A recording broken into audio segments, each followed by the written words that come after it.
27 waiting on YouTube. How many in the Zoom? I'll tell you in a moment.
Hi there and welcome to this Introduction to LaRouche, The Power of Reason.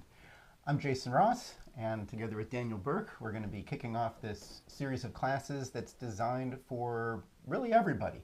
If you're new to the LaRouche movement and you'd like to learn more about Lyndon LaRouche himself, what our movement is up to, this class is for you.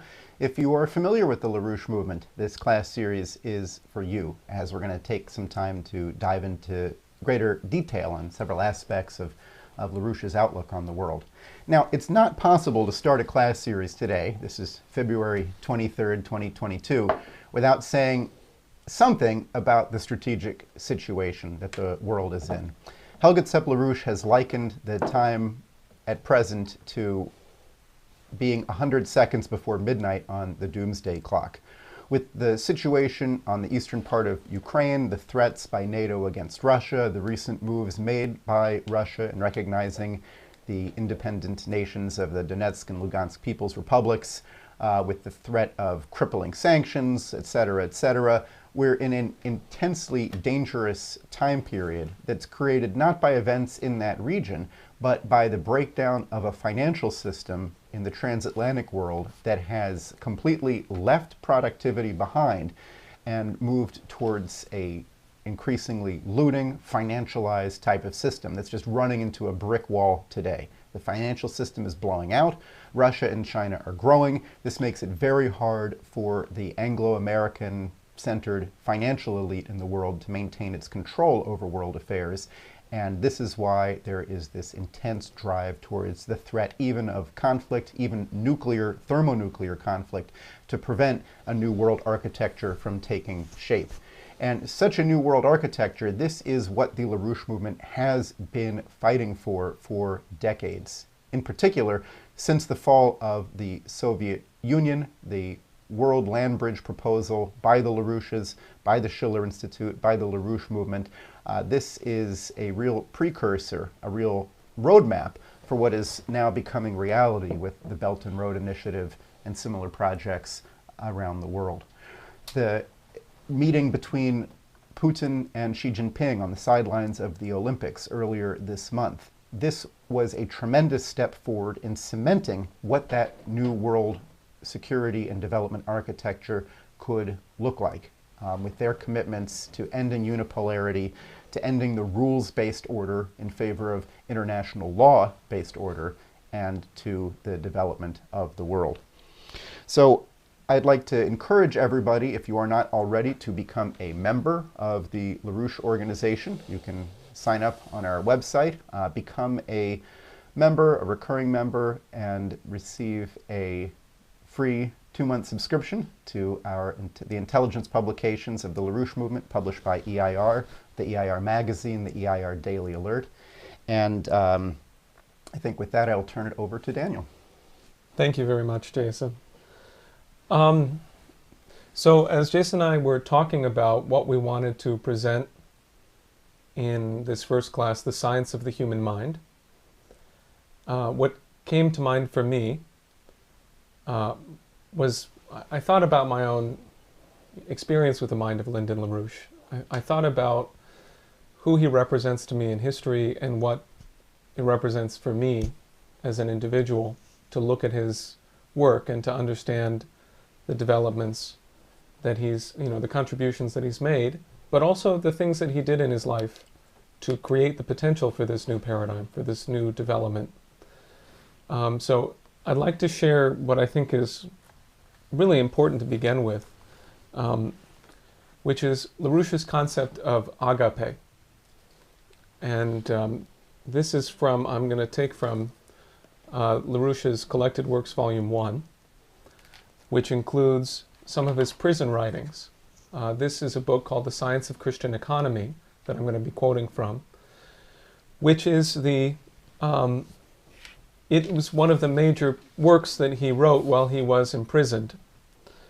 So please, if you could bring up that slide, Jose. Essentially, you can bring it up in a moment. Actually, bring it back down for a second. Let me introduce it a little bit. The question is, what is agape? LaRouche gives a definition. It's an idea of sacred love as opposed to profane love.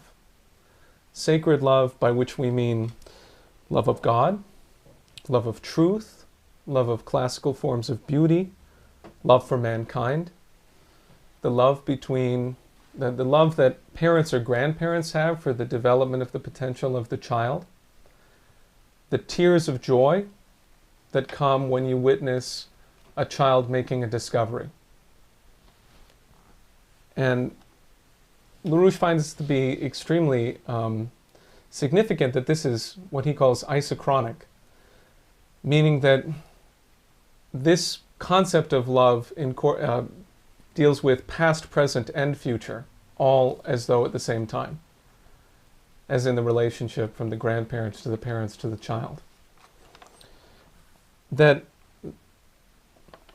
the crucial conception of agape is the creation of new discoveries of universal principle.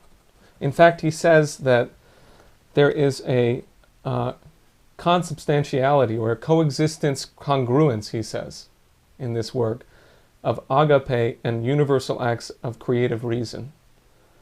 That when you reach out to make a discovery of principle which can lift up all of humanity, that the individual mind does that this is the most developed, most pure, most truthful example of agape.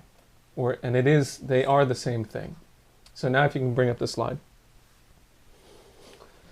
He says, it is the highest true self-interest of that individual person to prefer, to choose an act which is of a relatively greatest and most far-reaching benefit to future generations of all mankind.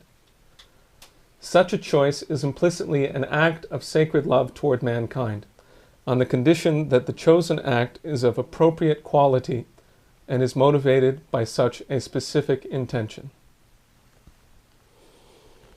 So, I would say that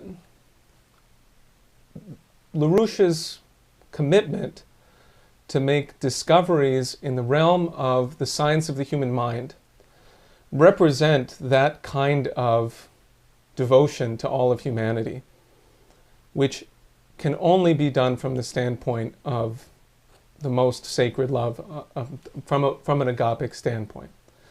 And that's what I would really most of all like to introduce to people who are watching this, is that there's a pathway for an individual to figure out through their own creative reason, the most lasting contribution that one can make. As LaRouche commonly said, that if you do one particular good act, this is, that's a good act. That's very good. But the best thing is to make society better. If you can do that, then you've contributed something to the immortality of the human species. And that it's in that you might find your own immortal purpose and your own ability to affect generations that come far after you. And so that is really the position, I think, that we have to confront the strategic situation in. Just to make a comment in that, I mean, it's easy to think that we need to be swept up in all of the events and all of the minute-to-minute changes and so forth that appear to be happening before us. But if we're going to contribute in a way that is relatively immortal, that is truly agapic, then we're going to have to contribute something lasting. And what LaRouche develops in his epistemology and his contributions on this level, I think could be that if you can make the same discovery that he made and then contribute that this could be, the deciding difference in creating a new era for humanity. So I'm going to give a couple of examples that LaRouche gives from his paper on the subject of metaphor, which is, I think it's 1994. And in this paper, he develops the idea of what are these contributions that you could make? What are creative discoveries? Not simply some kind of an innovation, not simply something that's tweaked and improved in this way or that, but a fundamental revolutionary discovery. What is that? One way he expresses it, he says, consider that we're looking for solutions to problems for the case that there exists no solution solely by means of deductive methods of argument. You're looking for solutions which the present logic, the present theorem lattice, which is an important concept that he uses, the present structure of thought, of accepted thought, so to speak, does not provide the basis for solving that problem. You have to somehow overleap that and go beyond. And the crucial example that he uses is the contribution of Nicholas of Cusa, the German cardinal who was born about 1401, and I think he lives to 1463, who LaRouche credits as the founder of modern science. And the most essential discovery that LaRouche finds in Cusa's work is in Cusa's approach to the squaring of the circle. So I'd like you to bring that up, please, Jose. Just the next couple slides, and I'll bring us through them. Okay, so let's say that you have a circle, and you want to figure out how to approximate the area of the circle. You want to figure out how to approximate the area of the circle. Well, a method was developed by Archimedes, which was that you could put an inscribed polygon, that is to say, inscribe a polygon inside of the circle, and put one on the outside, circumscribing the circle. And then, if you were to take the average of those two, so to speak, that you would have a good approximation for the circle. But with the crucial thing being that you would know just how accurate you were depending on how many sides of the polygon you added. So can you go to the next one? In other words, that if you keep increasing the sides of the polygon, you can see here that it will get closer and closer in its shape, in its area, to the circle. At least that's what Archimedes presumed. LaRouche asks you to consider sort of the, if you go to an extreme in this, can you show the next one, please? Imagine that you have an inscribed polygon of 2 to the 16th sides, 65,536 sides. If you were to do so, you would have angles which would each be about 1/40th of a degree. There would be, what does he say there? There's slightly more than 182 angles of the inscribed polygon within each degree of the circular arc. I'm sorry, that's 1/40th of a minute, is it? No. Well, I'm confused for a moment. But anyway, you would have an enormous number of angles of the inscribed polygon. Right, you have 65,536 sides, and therefore imagine the angles within each degree of the circular arc. Okay, now you can come back to me. Okay, so LaRouche points out that this represents a true paradox, what he calls a true paradox. Namely that the closer that you seem to get to the area of the circle by increasing the sides of the polygons that inscribe and circumscribe the circle, in fact, the further away you get from the circle, because you will reach, you're adding sides upon sides upon sides upon sides, and every time you add another side, you're actually getting further away from the true character of the circle, the unified single character of the circle. So this problem, LaRouche calls a true paradox. How do you overcome this? That it seems as though there's no possibility of actually coming to an understanding of the circle from the standpoint of straight lines. What he develops in this paper on the subject of metaphor, which I recommend that you read, is that the act of creative discovery must, on the one hand, acknowledge, or so to speak, satisfy, that's right, to satisfy the negative requirements that are posed here. Like we have proven by looking at this process that Archimedes' method in fact takes you further and further away from the circle, just as it claims to be taking you closer and closer to the circle. So we know that that can't be the method of understanding a circle. Not only does a new hypothesis have to satisfy those negatives, it also has to allow us to generate new effective hypotheses about the nature of the universe and man's role in it. And indeed, Cusa's discovery of this, the isoparametric principle, launches modern science.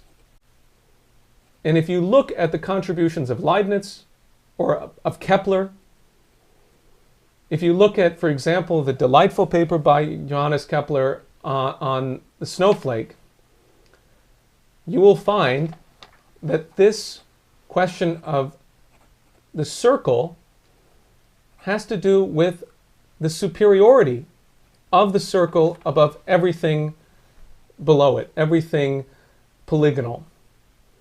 That there is a transcendental characteristic, there's a higher species of action of the circle which actually manifests itself in the universe in physical processes that mankind can then wield. We can figure those things out and we can use them to increase the potential of our species and of our societies.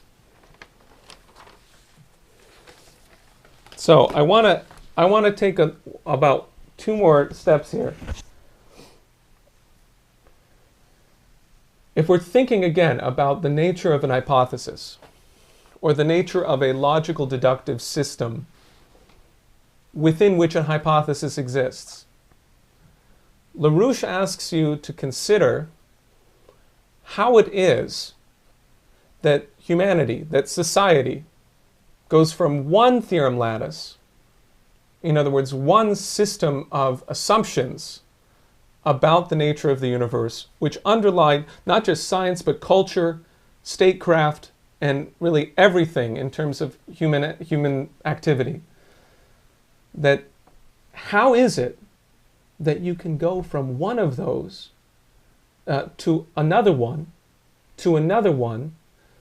where each of those jumps involves an increase in the power over humanity, the power of humanity over the universe, over man's environment. What is this thing that's happening, this discontinuity from one set of logical assumptions to the next, according to, if they reflect this upward development of humanity? Because he points out that the human species is the only species which has the power of constantly going upward in its capability. That if you look at the population density of a baboon, and you compare that to the history of population of the human species, you'll get a sense of this unique characteristic of the human species.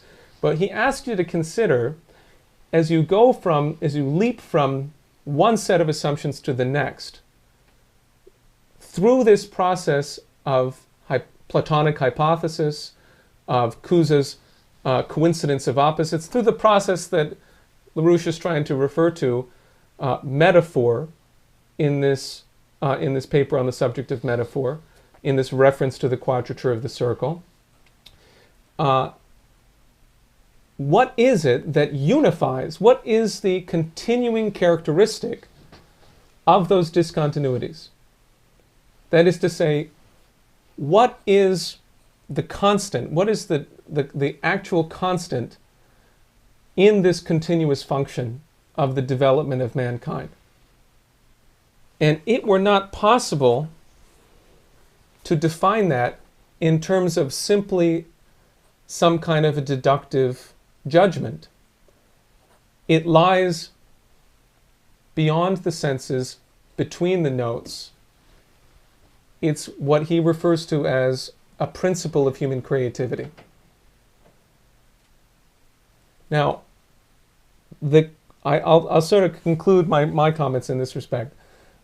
That principle of human creativity, that development of mankind, it is something that happens from the standpoint of a sovereign individual mind. It's a sovereign individual human being who makes the kind of development that Couza made, the kind of breakthrough that Couza made in recognizing there was something here that everyone before him had failed to understand, but that allowed a way out of the present mode of thinking to a higher level of thinking, a more truthful level of thinking. LaRouche says that this is a sovereign act of an individual human mind, and it is willful. It is willful. It is something that is voluntary, that humanity does out of agape, that we do on the basis of this love of the continuing generations, this commitment to the immortality of the human species. And in that sense, science is fundamentally subjective, in that particular sense. It's fundamentally subjective because the continuation of this process, of this function of development, where we leap from one system to a higher system, a more truthful one, that is something uniquely human that if we could get the governments of the world to acknowledge this truth and incorporate it into their economic practice, which Mr. LaRouche wrote voluminously about this. This is his whole commitment. This is what our initiatives are all about today. That would represent the absolutely necessary flowering of humanity, to the maturation of humanity out of a kind of a brutal adolescence in which this fundamental, essential truth about humanity has been unacknowledged, and into an era in which policies could be determined on that basis. So that's what I wanted to say.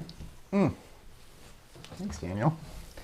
So I want to follow up with a few aspects of how Lyndon LaRouche saw the difference between human beings and animals, and do that in two ways, with a bit of back and forth. So the first way is looking at the effects of that difference, how we differ from animals. Come then to how we cause those differences that we see, what is it that our mind does, and then return to what some of those differences are as they express themselves. So the first and most prominent metric that appears for economic value in the works of Lyndon LaRouche is what he calls potential relative population density. This is a relatively straightforward concept. So population density, this is like what you may have heard called carrying capacity for animals in your biology class or environmental science or what have you. That for a certain type of life and a certain type of environment, a certain kind of area that it's living in, there's a limit to the number of that type of sponge, pine tree, rabbit, giraffe, whatever you got. There's only so many that can live in that area because they're going to run out of resources or run out of things to eat, or they're going to become very tempting prey to get munched on by something else. There's a limit. Now, we don't have a limit. We do, to a certain extent, based on what we have failed to do in overcoming those limits. So, do we have a limited population density? Yes, at a certain moment in time. Does the human species have a limited population density? No, we don't. And the idea that we are overpopulated can never be true. It's certainly not true right now with the amount of open space that exists on this planet. We're not even close to even having to think seriously about truly running out of area for people. But we're not overpopulated. People say, oh, we need to bring the population down to 1 billion or less, like, the Queen, Prince Philip, Prince Charles, princes like this. It's not true, because we transform our relationship to nature. We do not consume resources in the way that some animal does, wandering around and eating stuff, or a bird, picking up twigs to make a nest. We create resources, right? So many of the things that are resources for us today were not resources several thousand years ago. Not at all. Uranium, that wasn't a resource. Cobalt, that wasn't a resource. Malachite, a few thousand years ago, was used by women to paint their eyes. You see these images in Egypt, for example, that we still have in color. It was a cosmetic. What do we do with malachite after the development of metallurgy? We make copper from it. We create bronze. We create a resource where it did not exist before.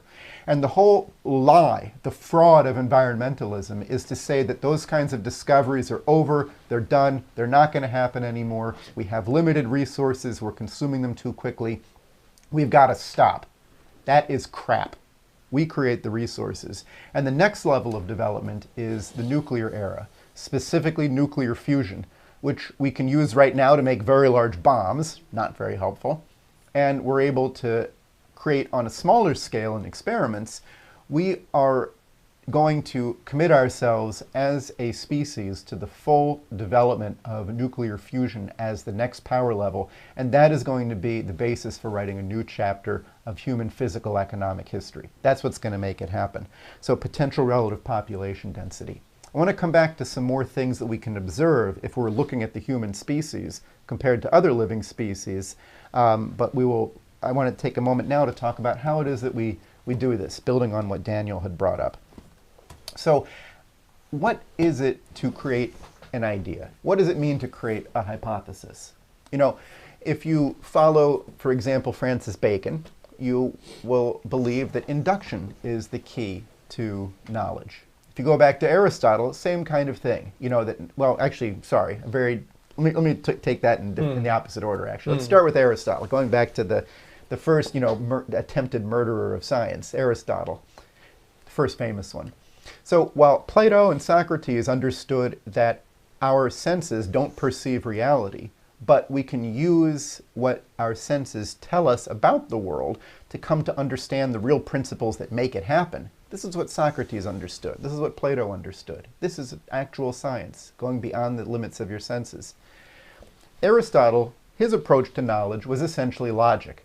Begin with some premises, and then the real deal is how do you go from them to deduce consequences? How can you make conclusions starting from some initial axioms? Well, where do the initial axioms come from? According to Aristotle, the senses. And as you pointed out, it's very specifically the sense of touch. He said, we are so much better than the animals because our sense of touch is so much better. So, don't get on an elevator with Aristotle. You might find out his sense of touch. He's going to learn more about you, Get a lawsuit on his hands. So supposedly Francis Bacon was the big breakthrough on this in saying that, we need to actually do experiments and look at nature. Like no one ever thought of that before. Idiotic. So according to Bacon, it's all about induction. Do experiments, have experiences, sort of generalize your experiences, and if you're able to express that generalization in a clear way, pow, you've got an induction, you've got a principle. Well, those are expressed in terms of the senses, and I want to contrast that to what a metaphor does by looking at the case of the first modern scientist, following on the tradition of Cusa that Daniel had mentioned, and that's Johannes Kepler. So Johannes Kepler, he did most of his work in the early part of the 1600s, in the early 17th century. He was the first astrophysicist. And this is very relevant to economic science and preventing World War III. So listen up. What Kepler did was to throw away, that's a strong word, he went beyond what every astronomer before him had done. So what do astronomers do? They look up at the sky, there's stars, you try to figure out how they move, you try to figure out how the sky changes from night to night, how the sun moves against the stars. From night to night, the stars that the sun is near, it changes. The sun passes through a band in the celestial sphere, and as it does that, it passes through the 12 constellations that make up what we call the zodiac. So people are trying to figure these things out. And not only does the sun move compared to the stars, but also some of the stars move. They wander. They don't stay put. You thought it was part of that constellation? A few weeks later, it moved. The word for wander in Greek gives us the word planet. So trying to figure out how these wandering stars, these planets, did their wandering, the approach taken by Ptolemy, who you may have heard of, he said that the whole universe went around the Earth, the approach taken by Copernicus, who I bet you've heard of, the great genius who said that the sun was in the middle and everything went around the sun. Kepler's boss, Tycho Brahe, probably haven't heard of. He did great observations. What they all did was they tried to say, what is the mathematical model that we can make? How can we put circles on circles on circles and do the geometry and the mathematics to be able to predict where we're going to see one of these planets in the sky? How can we do it close enough that essentially we could, make a horoscope in advance and go on vacation or something? I mean, that was the kind of application of this. Kepler said, forget it, this is totally wrong. The planets don't move because geometry moves them. Circles don't make anything move. Math doesn't make anything move. It's physics. The sun is making the planets move. And he insisted on coming up with a physical model where he said, here is how the sun causes the planets to move. Here's why they move faster when they're closer to the sun. He said, forget circles. He went out into the unknown and he came up with the shape of the planets moving in ellipses, but not as geometry. He didn't just try an ellipse and find out that it worked. He had a complex idea of what the physics was, of the interaction between the planets and the sun that resulted in an ellipse, the geometric shape. But what he said is we need to know the cause. We need to know the physics out here. And our minds, made in the image of God, are capable of coming to know how God created the universe. That's what he started from. So did he do induction? No. The opposite. He did not do induction. He came up with something that wasn't based on creating a model of the perceptions. He made up something. He said that the sun has a sort of a power kind of like magnetism that causes the planets to move. And he had an idea of why they would come closer and further from the sun based on a physical understanding. He talked about gravitation and how if the Earth stopped holding the waters, the oceans, the moon would suck them all up. This was his understanding. So one other example of this is Leibniz. So Leibniz, amazing, amazing man, one of the real progenitors of the world land bridge proposal that we have today, somebody who totally understood as a European that between Europe and China, two great civilizations, it would be possible through cooperation to have development all across the world. He, in his creation of the calculus, he didn't do this to torture you in school. The reason that he developed this infinitesimal understanding was to say that change itself is real. That principles that cause changes, those are real. And that to understand the sensed world, the perceived world, it has to be understood as an unfolding or as a result of causes. This was a huge breakthrough in understanding. So the process of making these hypotheses, this has been under attack in a huge way for the last century. And I'll just mention a couple ways it can come up in the Q&A. By the way, questions, you can send them to questions@LaRoucheOrganization.com. Or you can put them in the YouTube chat or the Twitch chat. We're watching those too. Okay. The way this really got attacked around 100 years ago was with an attempt to turn all of science into math and to turn all of math into logic. I'm not going to go into that in a lot of detail. We had a program on that here at the LaRouche Organization a couple of weeks ago. We'll put a link to that. But the gist of it was that Bertrand Russell, the most horrible, evil man of the 20th century, a really just disgusting human being who really embodied wickedness and evil in a way that, you know, I've been acquainted myself with all the evil people of the world, but from the people I've met and read about, he's number one. He's just disgusting. Disgusting. This is a guy who spends months trying to prove that nothing exists. I'm not even making that up. This is the kind of thing that he would do when he wasn't torturing his relatives into committing suicide or cheating on them in front of their children or something. Just a sick man. He also, perhaps more famous, he's called a philosopher, and supposedly he was a great mathematician. He also wanted to use nuclear weapons against the Soviet Union to create one world empire, which is why he's known as a great pacifist and a lover of peace. He also decided that in the middle of the time where Einstein and Planck were discovering the quantum and relativity and overturning all of science, he worked on saying how all of mathematics was logic, and it was a terrible, horrible use of any person's time. And it was a big disaster for him later when Kurt Gödel proved that it was a hoax. Essentially, the shortest version of it is that for Russell to try to do what he was doing of proving that the universe is logical, he had to eliminate something that is the most characteristic of human thought. He had to eliminate from his logical understanding of the universe the opportunity to have self-reflection. Okay? That's what he had to do. He said formally, the only way we can talk about the universe and talk about our thoughts about the universe is we can never refer to our own method of thinking. And that's impossible because the universe is built on cognition. So let me say one more thing about the sensorium and then come back to some of the results of human economic progress, how we measure them and how we see the difference between people and animals. So let's talk about the sensorium, our senses. So we have various sense organs. Some people have more than others. Sure. But yeah. What they do is they don't show us the world outside. Our eyes do not tell us what is out there exactly. Our eyes tell us, what they directly tell our mind is what's going on in the back, at our retina, right? That's what they're actually telling us about. So light has to get to our, those of us who wear glasses, depending on how your vision is, your eyes definitely don't show you reality, right? You can't even see it. So let's think about a rock. Does a rock have senses? This is a real stretch, but if you rub a rock, it's going to respond. It'll get warmer from friction. You might say the rock didn't have any choice about that. If you rub a dog, it'll get warmer from friction. Might also be happy and become your friend. It might bite you, I don't know. If you rub a person, to take the abiotic, the biotic, and the cognitive, you'll cause friction. Who knows what that will lead to, but anyway. Or how you rub them. So it depends on how, if you rub them the wrong way. All right, but let's move on to a different kind of sense, which is talking.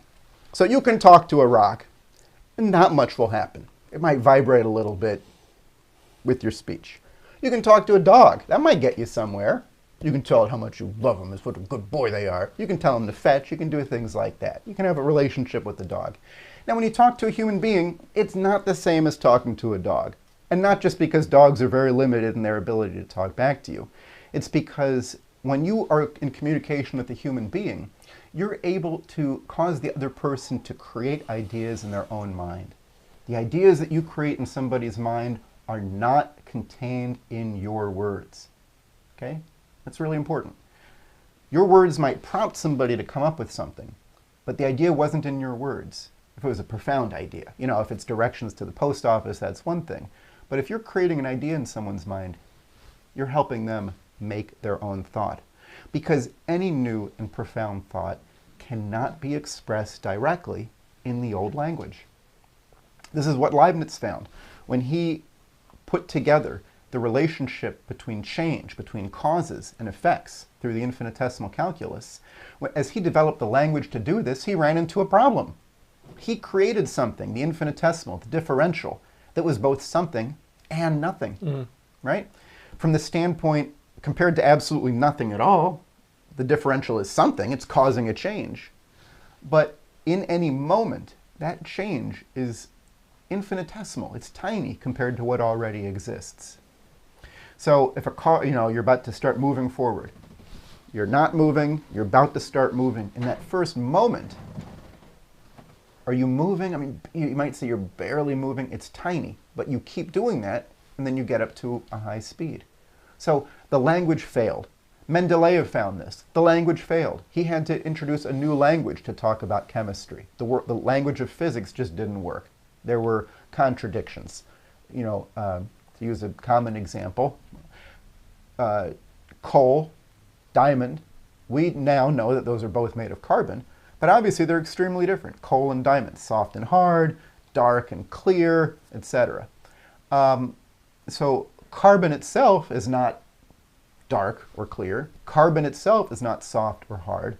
It's just something else. You need a new language.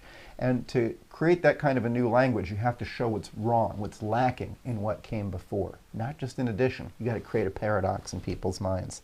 So let me return to wrap up with how the ability of the human mind to create these hypotheses, what effects that produces in terms of how we differ as a species from the animals. So I had mentioned at the top potential relative population density, the potential, how many people can live in a certain area. We change that, animals don't. Let's talk about how space is different for us and animals. And for that, let me return actually to two other examples of when language fails. So one of them was the creation of thermodynamics. Now, these were two separate languages. Dynamics had its own language, you know, forces and dynamics and energies. You know, we measured things in joules, let's say.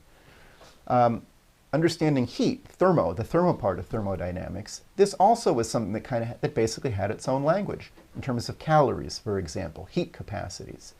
Well, understanding that they actually come together, that there is a mechanical measurement of heat, that you can convert joules and calories, pulled together two fields that were separate. Einstein, with his relativity, he pulled together through that most famous of equations, E equals mc squared, he showed that energy and matter, which had been in two totally separate areas, actually shared something, that they came together. So if we look at how that, you know, relativity and how that changed our idea of space, how do we change our idea of space? When we develop infrastructure, not only do we change the distance, effective distance between places by being able to get there with, you know, an improved road as opposed to just walking through the woods, or, you know, making a river more navigable. Now you can take a boat, building railroads, right? You're changing distance. You're changing the number of people that can be supported in a certain amount of land. You're changing effectively the space through improvements in agriculture, etc. You're changing time in a very, very powerful way.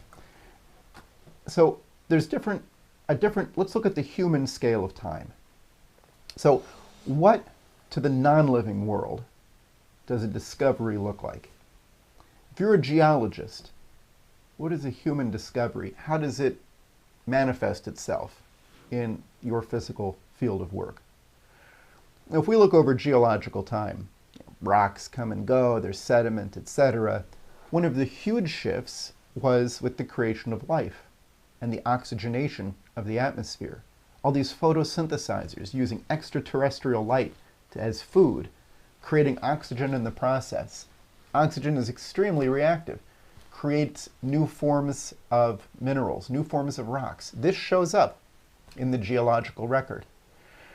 Over evolutionary time, life itself transforms dramatically in which elements it uses, in which structures it leaves behind. The coral reefs, for example, the use of bringing calcium in is one of the elements used by life.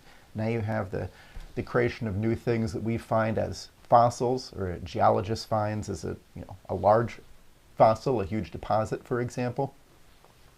For humans, the amount of time that it takes to introduce a new biological technology, like being warm-blooded or something like this, it doesn't take millions of years. It takes a moment for the discovery, and it takes some period of time for the social implementation of that discovery.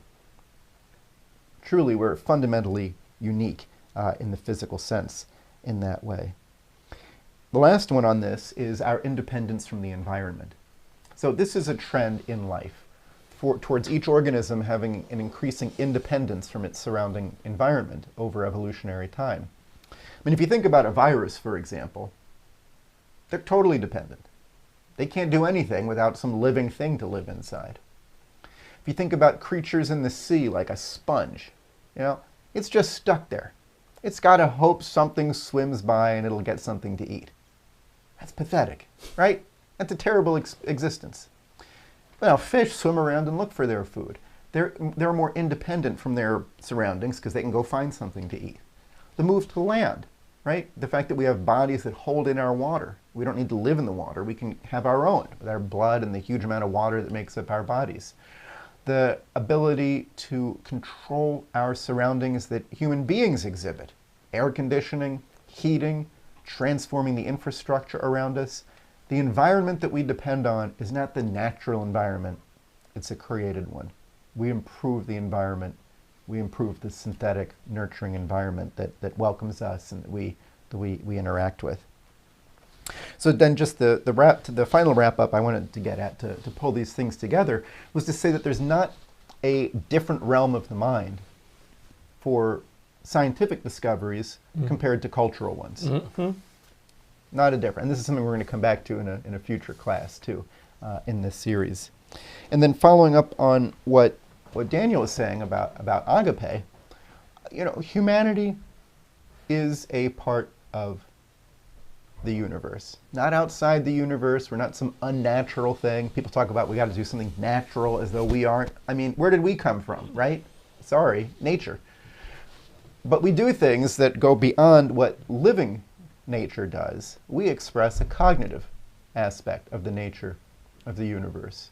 This was expressed in the Renaissance through the idea that we are made in the living image of God, that our minds are able to create ideas that have a coherence with how the universe itself operates, with the principles of the universe. And that allows us to transform our relationship to it. Do dogs have ideas? They figure some things out. You can train them. They're not figuring out the principles of the universe. They're just not. And neither are dolphins, even if you think they're very smart, and I'm sure they might be. But they're not doing this. They can't transform that relationship. We do. We're different from the animals. And the green religion that says that there's something inherently sinful about knowledge, something inherently sinful about changing our relationship to nature, this is itself the most unnatural of ideas, because it is that kind of change that is most characteristic of the universe, of life right here on this earth, over evolutionary time, over the long time. So if this is the approach that nations take towards fostering scientific discovery through powerful investments into developing nuclear fusion, into improving our control over space, our ability to create nuclear rockets, to take out an asteroid that might destroy the Earth or a large portion of it, for example, to transform our relationship to raw materials through large-scale desalination, new relationships to mining and ore processing through fusion torches, for example. This is the future that makes it not only, I wouldn't say, this is what we have to do. Poverty, we can end it pronto on this planet, completely. And we can have an absolutely wonderful development and work together on doing adult things like curing diseases, figuring out what's going on in, the Crab Nebula, things like that, instead of whether or not we're going to blow ourselves up over a created crisis on the Ukraine-Russia border. So that's what I wanted to say, and so we should turn over, even watching the chat. I don't know if you have anything. I have been. Okay. Yeah. Well, I do have some questions I can pose from the chat. But I want to take just one moment to say that the Schiller Institute just released a new petition calling for a new international conference to discuss the principles to initiate a new security architecture and development architecture for mankind. And these ideas need to be represented there. These principles need to be represented. The mere act of organizing that is part of making that happen. Okay, so here are a couple of questions for you. Well, for us together. One of them is from Calvin Kennedy, who says, do you not feel that technology as a resource has been used in a way to deteriorate the value of humanity? Do you feel that too much technology has enabled us to be lazy? This depends on who you ask, and who is lazy, and who is actually creating those technological devices. And so there's an idea that science and tech. Well, let's go ahead. I think there's an idea that science and technology somehow are opposed to our humanity, or our ability to be loving, caring, human, happy, poetic, beautiful, artistic, etc. I don't think that's necessary. So I think that what we have is sort of a historical coincidence, where we seem to have had technological advancement at the same time that we've clearly had a massive cultural regression, where you'd say, well, how is it that our entertainment is so disgusting and ugly, yet they put even more cameras on the latest Samsung phone, or what have you. In terms of productivity, the technological advancements of the internet era, etc., have really done surprisingly little for productivity in terms of being able to produce the necessities of life, to ensure that everybody has access to safe water, to good housing, to adequate health care, good education, etc. Instead, what we have is things that figure out how to keep you, YouTube tries to keep you there as long as it can, to keep showing you ads, even though you really should be going to bed because you got to get up early in the morning. But, that's what Instagram, TikTok, it's like drugs. They try to keep you addicted. Is that a good thing for humanity? No. Just sitting around, scrolling instead of learning a new language or whatever you said you were going to do, does that make you lazy? That's not a great thing. But I think what we need to do is we need to adopt, part of this is adopting things as a society. Part of this is adopting a mission as a society, right? Because, okay, let's say you're in the US and you say, I don't want to be lazy, I want to make something of myself. Well, what's the country as a whole doing on the world stage? What's the economy doing right here domestically? It's bad, right? So you're effectively having to fight against all of that to try to do some good thing in the midst of all of that mess. Imagine how different it was during the time of the Apollo space program. We're building rockets. There's hundreds of thousands of people working on everything from designing the things to making the screws that hold them together. As a country, and really as a humanity, everybody, even if they weren't directly involved in it, say people in the US, right?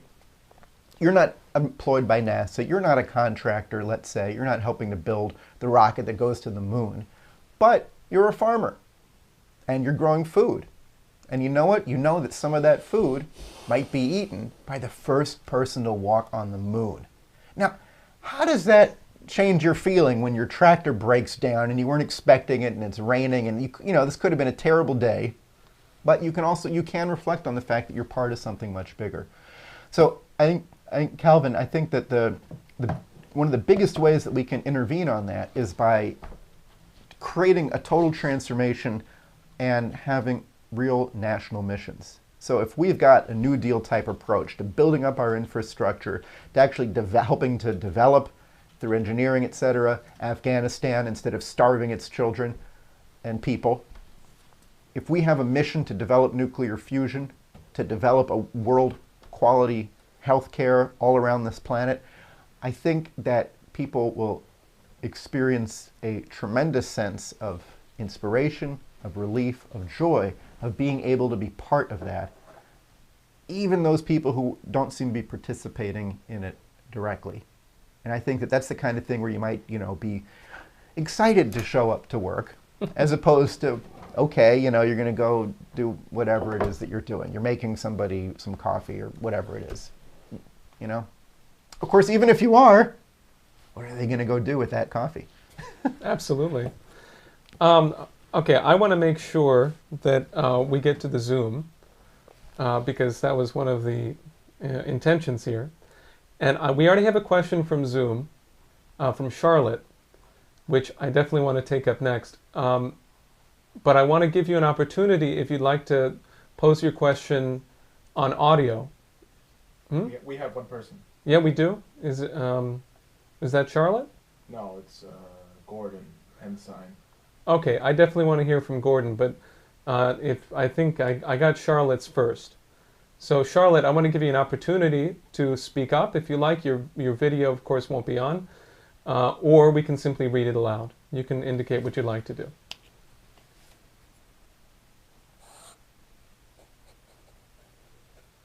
Okay, so since I don't have an immediate response, let's go ahead and read it aloud. Oh, wait. Oh, very good. Okay, so please unmute Charlotte and let's hear from her. Thank you for joining us, Charlotte. Okay, Hello, thank you for inviting me here, Daniel. Okay, we think that should be working. Please go ahead.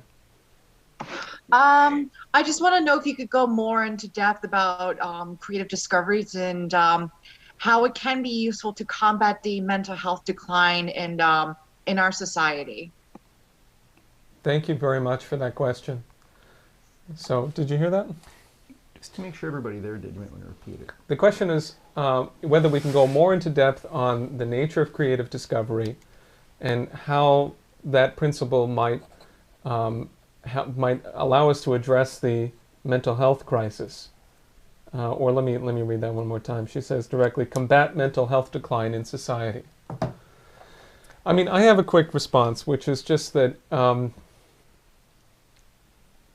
LaRouche had said something kind of shocking, which is that most people don't really get an opportunity to recognize their own true humanity in their lifetime.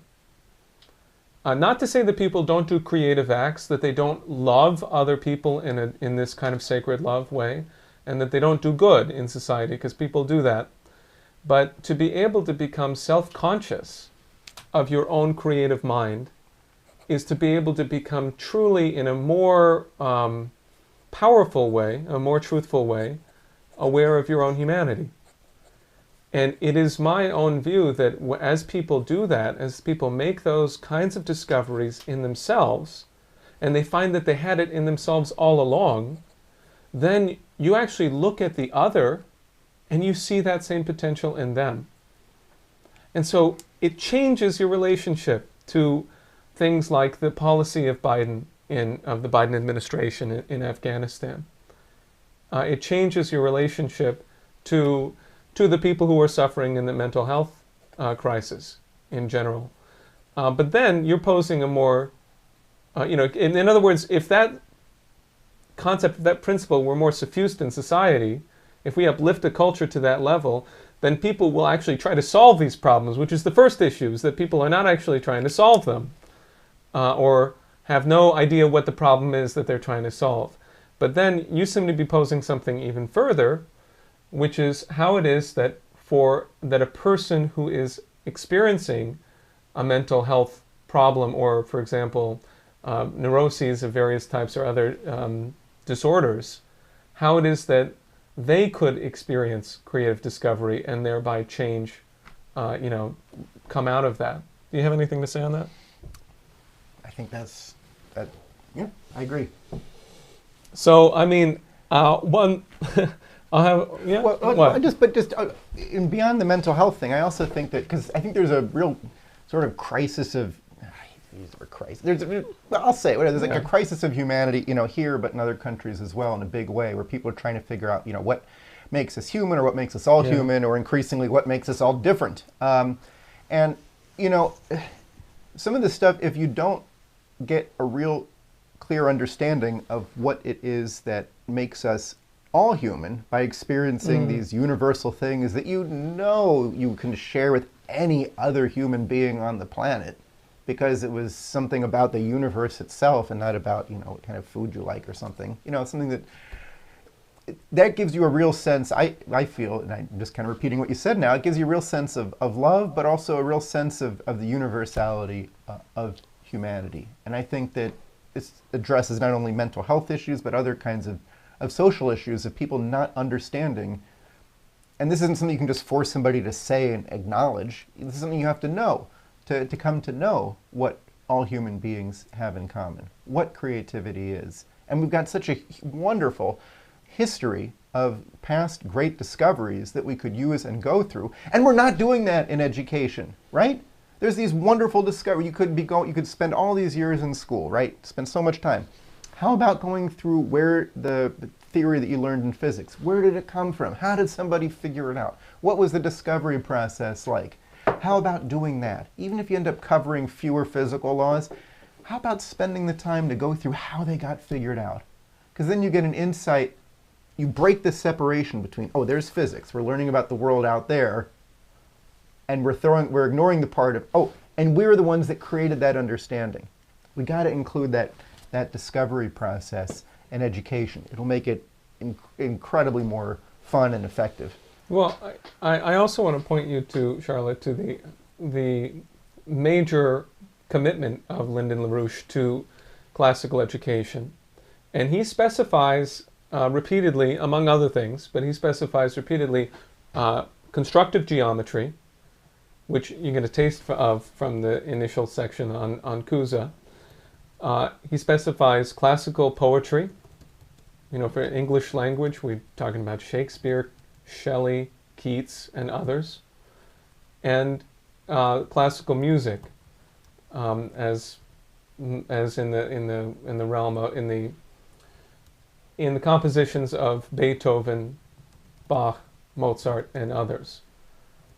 So those are things that I also want to invite you to join us in reviving that practice of culture. We're actively trying to grow our own ability to educate ourselves and others in those ways. We have reading groups, for example, on Friedrich Schiller and his writings on the aesthetical education, or on beauty and the sublime, which we would invite you to join, among other things. And you can take a look at the work of the Schiller Institute Chorus to get an idea of how we attempt to grow this practice. Okay, so thank you very much, Charlotte. We have another question in Zoom, and then we have a series of questions from YouTube.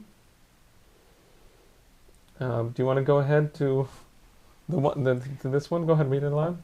Oh, okay. Yeah, if you like. Well, Goldry Blusko, I'm sure that's well, maybe it is. So, dear Goldry, the question is, how would LaRouche's philosophy respond to post-Kantian theory that does not premise anthropocentrism in correlation of thought and being, flat ontology, object-oriented ontology, etc.? I think that we should probably ask a rock, and when the rock lets us know what it thinks about these things, we could have some more to say about it. Actually, this would be a good time to show that clip from Lynn. Hold on, when you said the rock, Rock, you mean Dwayne Johnson? A stone. Okay. Can you show the clip, Jose? Yeah, Thank you. I hope so. I hope so. Let's see. This is a nice clip of LaRouche speaking.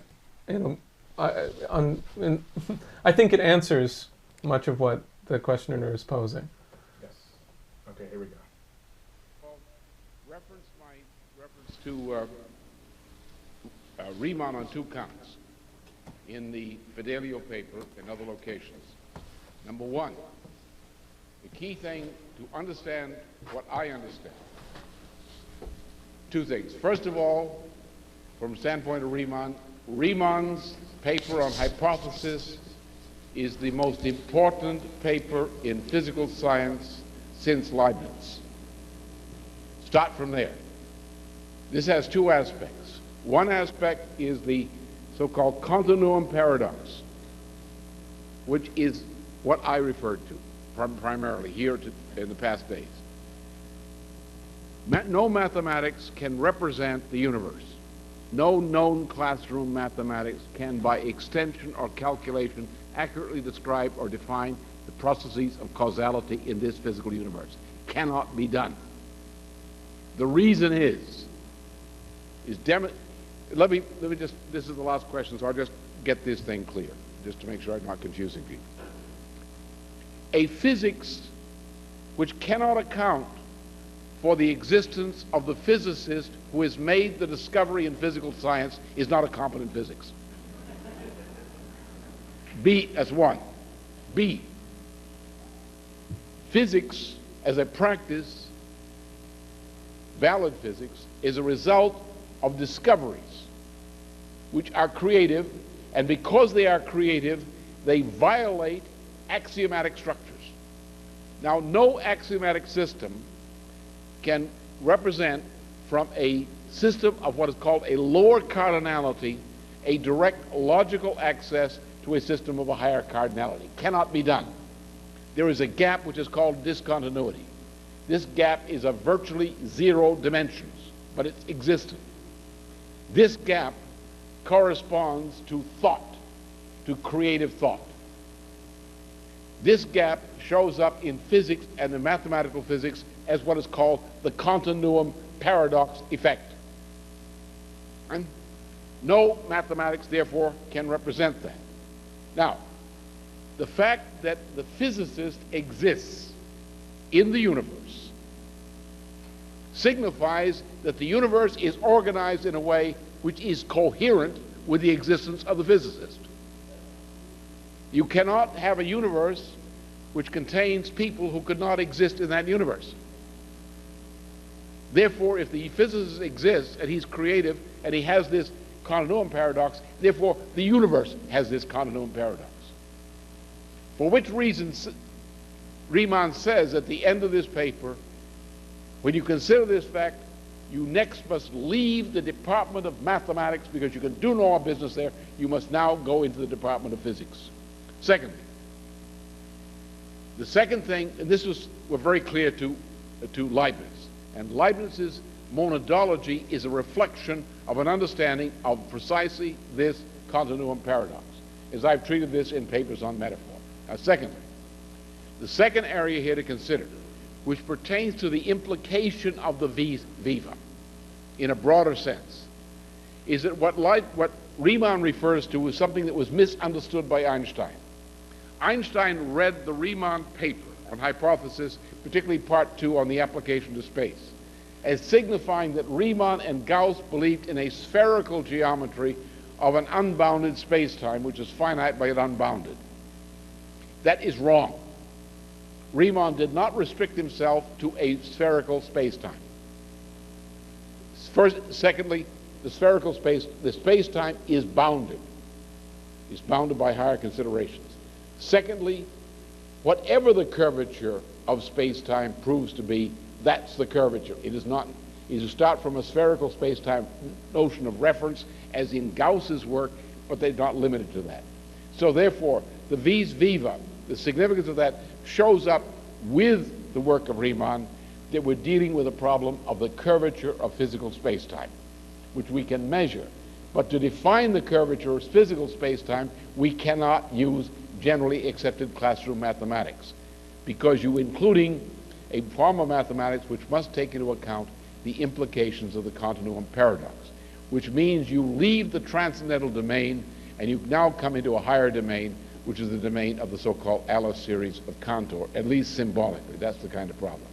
So Leibniz is already aware of some of these problems at the time he's making this treatment, and when we look back from the standpoint of Riemann and what flows from Riemann and look back at Leibniz from that standpoint, we understand Leibniz in some sense better perhaps than he understood himself.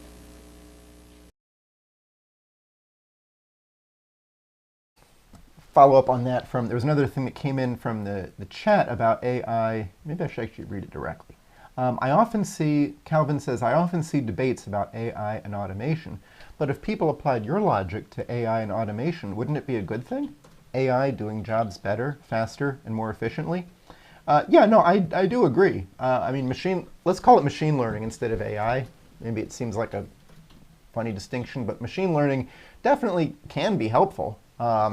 And not just in the simple things of, like sorting packages or loading them onto a truck or something like this, but also it can provide some useful benefit for helping to sort of maybe suggest something that might be tried as a technological hypothesis. So we're not opposed to machine learning, and yes, it can help. I mean, I gave the examples of Netflix keeping you there forever, TikTok, and so on. Those are machine learning. Those are maybe the evil side of it. You can do good things with it.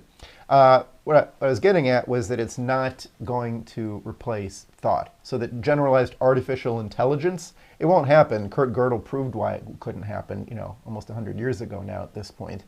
And the effect of trying to pursue that, and not everybody working professionally in machine learning does believe that AI is possible, but I think that kind of approach overall, it ends up poisoning our view of our minds.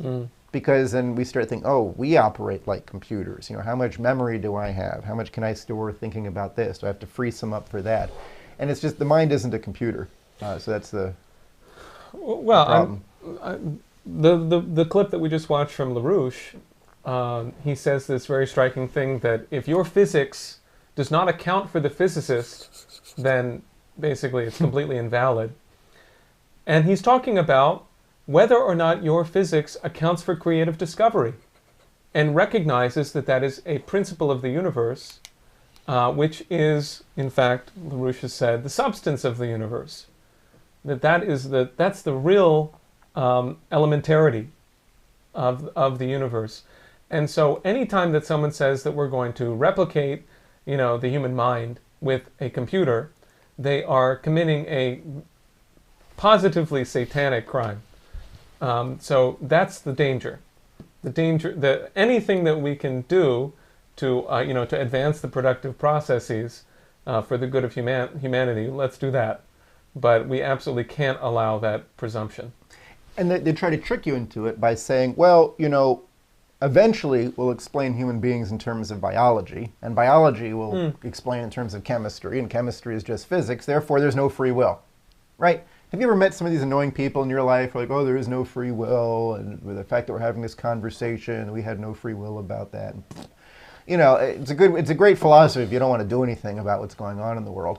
But it's also becoming, unfortunately, I think, increasingly popular among, pop science writers, that if we can explain everything in terms of physics, then there is no opportunity for free will in the mind. We'd be as deterministic as, like a bunch of marbles rolling around or something like this. And that's, so then that's also where that evil of the trying to believe that AI or, that a machine is going to replicate cognition in a mechanical way. That's the other side that it comes in to try to say, hey, our mind could only be, at heart, mechanical. And that relies on enormous and unproven leaps between the abiotic and the living, and then between the living and the cognitive. Just making absolute assumptions like a religious belief, an unjustified religious belief, that eventually we'll be able to explain it in terms of the lower field. Maybe you can't. I'll tell you what, when you do explain it fully, then it won't just be an assumption or a hypothesis that you're making. Prove it, do it. Well, I want to add one more thing, and then I definitely want to make sure we talk to Gordon on Zoom. And anyone else on Zoom who'd like to pose a question, feel free to raise your hand, and we'll make sure to bring you in by voice. And we'll keep taking YouTube questions until 8:30. That's when we're set to turn off. So join us all the way through. I think we'll have plenty to discuss until then. But isn't it the case that the present strategic crisis, really, which reflects the way the world has been set up since the death of Franklin Roosevelt, right? The idea that these evil concepts of using sanctions to punish people, to punish nations, or just in general, the idea of the balance of power, the idea of mutually assured destruction, the presumptions that are inherent to that approach to the strategic system are that man's action is defined in terms that could be contained within game theory, for example, that represent a certain fixed system that you can scam people into doing what you want them to do, basically, or frighten and bomb them and murder them into doing what you want them to do. And that is not how the human species works. That's not how the human mind works. Human species is not a computer game. And so therefore, we've reached an absolute limit of that kind of ideology. That's what I think. Yeah, which LaRouche writes about quite a bit. If you go into his book, There Are No Limits to Growth, and you take a look at the section on Bertrand Russell and his dream for world empire, then you'll see how this is completely coherent with the axioms of the Kissinger, mutually assured destruction system and otherwise. Okay, so let's hear from Gordon. Please unmute yourself, or I'm not sure if Jose needs to unmute you. I will do it. He'll do it. Okay. He now has permission to unmute. I hope you're right at the computer. Can you speak up, Gordon? Hold on. Yes, can you hear me? Yes. Hi. How are you? Excellent. I'm all right. Thank you. So my question is about the voluntary nature of discoveries. So you talked about it here. I watched a 1996 video of LaRouche speaking about education policy, where this also came up. And so if these profound discoveries are voluntary, does that not require that you reject that there is a laws to human development or laws of human society that exist outside of individual humans? Because it seems to me that believing that these discoveries are voluntary means that they come about more so by chance or by individual will than some course of historical development. I want to point out one thing right away, which is that I want to ask you to share and clarify. The last remark you said was that chance or individual will. Are you equating the two?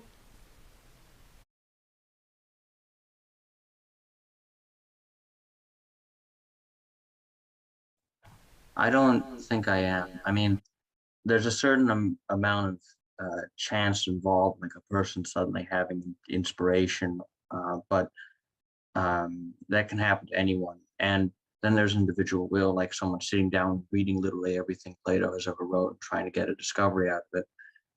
But like functionally, for the purposes of my question, they're the same thing. I want to know if the development of ideas, according to LaRouche, is completely voluntary and is done by like individual will or inspiration or something like that, and if this means that you can't have overarching laws of historical development, because I don't understand if the voluntary position rejects the laws of historical development existing.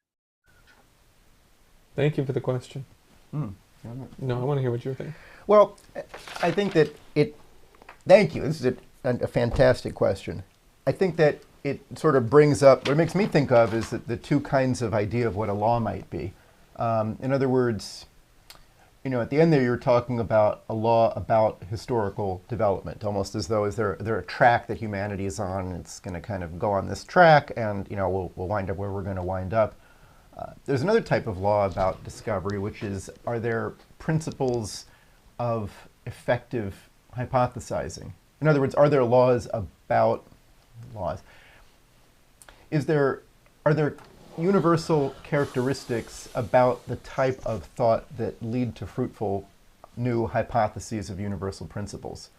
So I'd sort of like take both of those as possibly being an idea of what you might call a law of discovery. I mean, one's, I guess, a law of historical development, one's a law about discovery. Starting with the second one, yeah, I do think that there are principles of discovery. LaRouche refers to this as developing a higher a hypothesis about higher hypothesizing, or in other words, having an idea about the creative process itself. And by looking through the greatest thinkers who have fundamentally revolutionized thought, there's some things in common about them. They are not induction-based. They create hypotheses. They create thoughts that go beyond the sensorium. Fundamental discoveries are of the form of a metaphor rather than an addition. They're a challenge to an existing theorem lattice rather than an addition to it. So I think those are some of the things that, roughly speaking, are characteristic of great discoveries, and you might call them laws in that sense. As far as whether we're on a train or a roller coaster and we're going along for the ride, and there's going to be this stage of humanity, and then this stage of humanity, and then this stage of humanity, no, that doesn't exist. There are, I mean, one level of technological advancement opens up the potential to do the kinds of experiments necessary to reach another level. So in that sense, there is a certain sort of necessary sequencing, although not a direct sequencing, but there are certain sort of prerequisites, you might say, that, you know, without our development of metallurgy, we were never going to be able to discover much about electromagnetism if we couldn't create different kinds of metals and magnets and things like that. So there's there's an order in that sense, but in terms of, you know, will the discovery be made? Will somebody choose to be heroic? I think that's up to individual people. I mean, that's sort of the tension that we live in right now. Mm-hmm. Will we have a nuclear war that will destroy civilization? We're facing the potential of that right now. Is that going to happen? I wish I could point to a law that says it can't be. I don't think such a law exists. This is a live fight that we have on our hands right now, and it's up to us to act on that, just as it was up to these great thinkers to devote themselves and continue to devote themselves to what made their discoveries possible. It's a lot of work. That's my nutshell thought on it. Well, I think that this has a lot to do with constructive geometry, because when we're talking about voluntary, I wonder if that might be where there's something, the idea that the voluntary act of the individual human mind is contrary to the idea of the development of the human species as a kind of a principle of progress, for example. I don't accept that. I don't think that that's truthful. I don't think that there is a contradiction. But you can only understand that from the standpoint of the subjunctive mood. You know, from the standpoint of a forecast. LaRouche made forecasts throughout his life. And the forecast is not a prediction. It's not saying this is what's going to happen according to the laws of human progress and development. The idea is, should these principles not be implemented in society, should society fail to overturn the traditional modes of thinking, then we will have a crisis. We will have mass death, which is what we're having in the world. Everything LaRouche said is coming true. You have 9 million people died of famine last year. I don't even know how many in the present period, but it's a biblical level famine happening right now. Just look at the fertilizer prices and imagine how those are going to be affected by the present crisis, and what effect that has on the staples for people in the poorest situations across the world. So LaRouche forecast that this would happen should we fail to adopt certain outlooks, certain principles, certain policies that cohere with those principles. And the question of whether you go in one direction or another, isn't that voluntary? Isn't that voluntary? Isn't that something that depends on the inclination of your society, of your people? My view is that there is actually a growing capability in the American people and people across the world, but very important that it's in the American people, to come to the level that's necessary and to begin to demand the policies that are necessary. I think that that's actually happening, but that's happening because people are choosing it, because people are kind of getting a sense of something behind the curtains, which is this new era that Putin and Xi Jinping have initiated. And they're wondering, I feel like there's something over there. And so it's up to us as a movement to give clarity on that, to educate on the principles that would allow that future to be known and then to be chosen. If you don't know what the future is going to be, the good future, then how can you choose it? So that's my response. Gordon has more to say. If you want to come back to him now or later. Let's hear from Gordon again. Okay, I'm unmuting him. Okay. That last thing you said is the most important for me, because that's exactly what I'm getting at. You talked about this like idea people have, and then by bringing this idea to them, you can change them, get us to avoid nuclear obliteration, for example. However, historically, a lot of people who were fighting and dying for the best things in history, like the American Revolution, or in a billion different good revolutions throughout history, didn't know what they were fighting for beyond the most immediate sense. And even then, the reasons why they fought were less so because of whatever ideas they held, which were obviously still important, and were more so because of the material circumstances of the time. So what I want to know is, how can you reconcile this idea that like this process of discovery is a voluntary thing, and also the idea that like the historical fact that it only happens under certain circumstances and when certain conditions are met? How can that be reconciled? Okay. I want to say something briefly, but I really want to hear what Jason has to say. You assert that people don't do things because of their ideas, but because of their material conditions. I deny that. I do not think that that is accurate. I think that that is an assumption that you're bringing in that does not have merit. He says it's both. He said, I do not. You think, okay, you think it's both. Okay, if that's what you're saying, then let's discuss that. What do you have to say, Jason? Well, I mean, another thing is about the density of. I mean, you're right in pointing out that great geniuses aren't. There's not one on every block, at least not right now. There might have been. How do you create way more geniuses? Okay, because you sort of get these these shining stars, and then you have all the people that could have been that but were unable to. Maybe they died in childhood of a disease that's easily curable.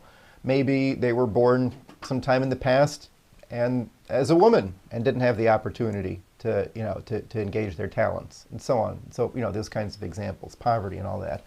So the other thing is education. Education is just so bad. It's so bad.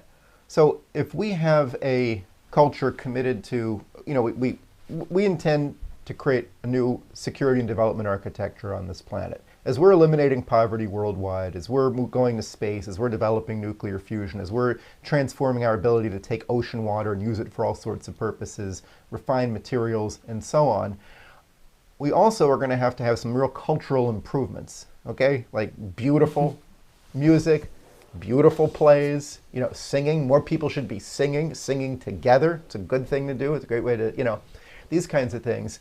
And then in school, walk through those discoveries of the past. Take the time. Don't tell a kid, and we know this well, people like, you learn the Pythagorean theorem in school, you have no idea if it's true, right? A squared plus b squared is c squared. You use it to answer questions. You don't know if it's true. The teacher never showed you that it's true. Teacher never showed you where it came from. Mine didn't. I've met almost nobody who's ever done this in school. When you go through it, it's fun. It takes, I don't know, the amount of time it takes depends, because you got to do it one-on-one. But just as like one example of if education had taken all of this time and effort spent in education to go through and just actually discover things and truly know them, we would have way more geniuses, that's for sure. So we can create genius, and we should. Thank you. Okay, we'll talk more, Gordon, but thank you for those questions. All right, so we have a number of other questions from YouTube. Would you like to take a look at those? Yeah, somebody pointed out that Aristotle said that gravel gravel has the nature of gravel, and loving gravel falls to the ground to be near the rest of the gravel. Yeah, so Aristotle, this is one of the things Kepler, this is just a little fun aside, but Kepler had to go through all the, because Kepler knew when he said the planets move in ellipses, that their speeds change based on how close they are to the sun. He knew no one would believe him. And he was right. Even some of his best friends, after he published his book, they said, Kepler, you're insane. You're crazy. This is ridiculous. Ellipses, nonsense. Motions that change their speed, you're crazy. So he knew that he had to sort of attack the wrong axioms as he was going about what he was doing.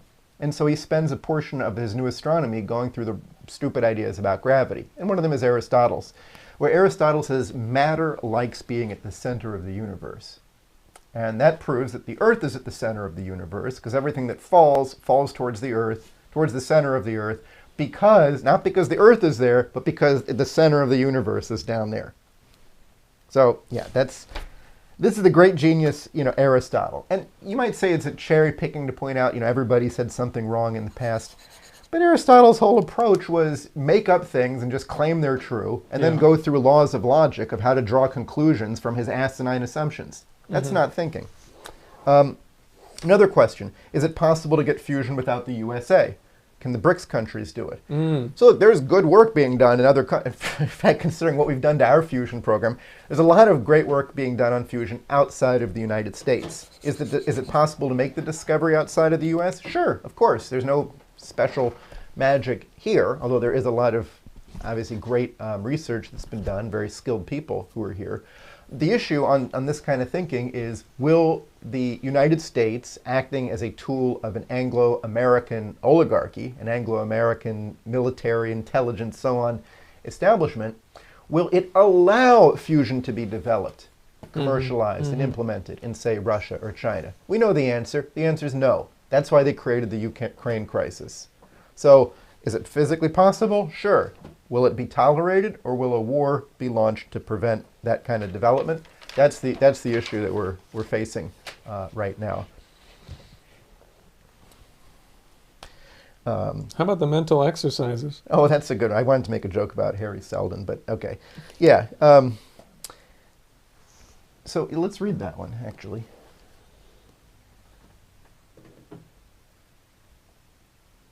Where's that one? Oh, Scott says, on a practical level, are there mental exercises that our citizens can self-engage in to improve creativity? Yes, that's a fantastic question. One of them is take the classical music challenge. If you have not already taken the classical music challenge, you're challenged. I challenge you. Spend a week. How about a month? Spend a month. Spend a month. It's got to be at least a month. Okay, all right. Spend a month listening to classical music. Now, classical does not mean... Only classical. Only classical music. Try it. And this does not mean... we got to say what we mean by classical. This does not include everybody who uses an orchestra as part of their music. Classical, for example, does not include Liszt, does not include... Let's talk about who we're talking about. Listen to Bach, listen to Beethoven, listen to Mozart, listen to Haydn, listen to Brahms, Schumann, Schubert. Start with them. Make a playlist. Listen to what these people have composed. Well, okay, you can add Mendelssohn too. Dvorak. Okay. But try it. You know, when you wake up in the morning, put on some Bach. In the evening, don't watch some stupid show on TV that's just wasting time before bed.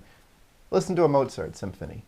You know, spend some time doing this and see what it does to your mind. Concentrate. You know, just listen to it. Allow yourself to think about it. See what happens.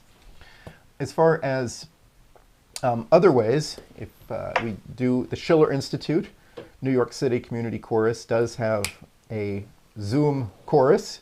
It's not quite the same as being in person, but this is your chance because of COVID. Our chorus is now on Zoom, so you can join the chorus through Zoom. And we're going to be having sections as part of this class series on Sundays, which are going to be a chance for more interactive discussion, Zoom, you know, just more back and forth. If you aren't registered for that, please do become a recurring contributor to the LaRouche Organization. Register for the class series, and you'll be invited for our Sunday sessions. That'll be an opportunity, and we will continue having more classes that are directly get at what you're asking about in terms of, you know, what can people do, because we've had, you know, a number of classes and workshops on geometry, on science, and we'll continue to do so. So I think coming out of this class series, this will help shape your question, help shape what we're going to come up with. I think we got to respond to some of what's going on in the chat. First of all, Calvin Kennedy, John Stuart Mill, you say should be compared to LaRouche. I tell you, John Stuart Mill is a Satanist, and you have to stop reading him, or at least you have to read him and understand the fact that he's a Satanist.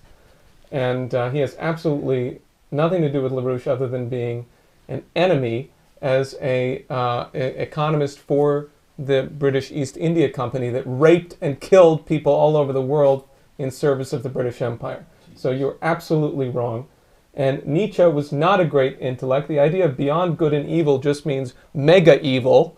And that's all that these guys, that's all he was about, was just complete crap that led into the Nazi, that was part of the strains of thought that turned into the Nazi Party, mass murdering large populations of people and committing heinous acts of satanic evil.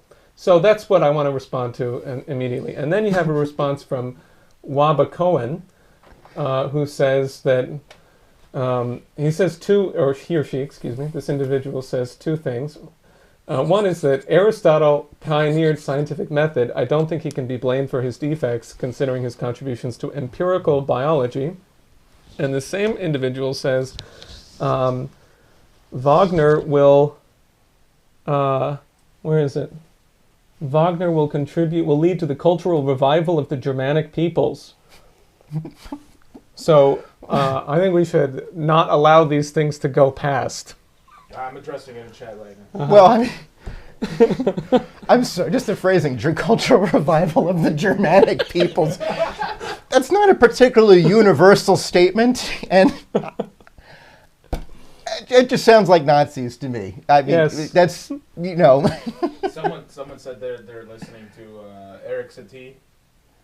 Yeah, also a romantic son of a gun. Well, but do you know what his quote is? What's that? He said his music should be like that of just furniture. It should just be there. There's nothing to it. It's just furniture music. Oh, there background music. Yeah, basically. Okay, yes. something for the waiting room. Okay. Yeah, and yeah, Eric, hold music. yeah, that's fine. And yes, and Eric, I'm sorry, but fish is not classical. Oh my goodness. No, certainly. Say it ain't so. Okay, all right. So now that we've cleared up some of that nonsense, Steve Rendon has a question on Zoom. Yeah, I'd love to hear from him. Okay. Well. And no, Calvin, you're not entitled to your own opinion. Wait, Wrong. did you read his whole thing there? What? See what? No, we're not. No, I know what he's talking about. We're not. Okay. People are not entitled to their opinion. That's total liberal nonsense. That's okay. That's not true. Whoa. Okay. So let's hear from Steve. God, how the hell am I supposed to come come back from that? All right, gentlemen. I think well, that is the crux of what we're doing here, I guess. You have somehow magically given us the opportunity to find some humor, even in the midst of a lot of this crazy stuff. So, look, I just wanted to point out something for people and give you guys an opportunity to elaborate on exactly what's going on really the context of this class series. Because I mean, you're poking at it and you're getting at it. I mean, this is basically it seems like you're taking head on what people don't really realize. What you're taking head on the philosophy that is dominating every single classroom in the country, from grade school to secondary through collegiate. This philosophy of empiricism, this crisis with philosophy versus anti-philosophy. So it's not a crisis between philosophies. Philosophy means a love of wisdom.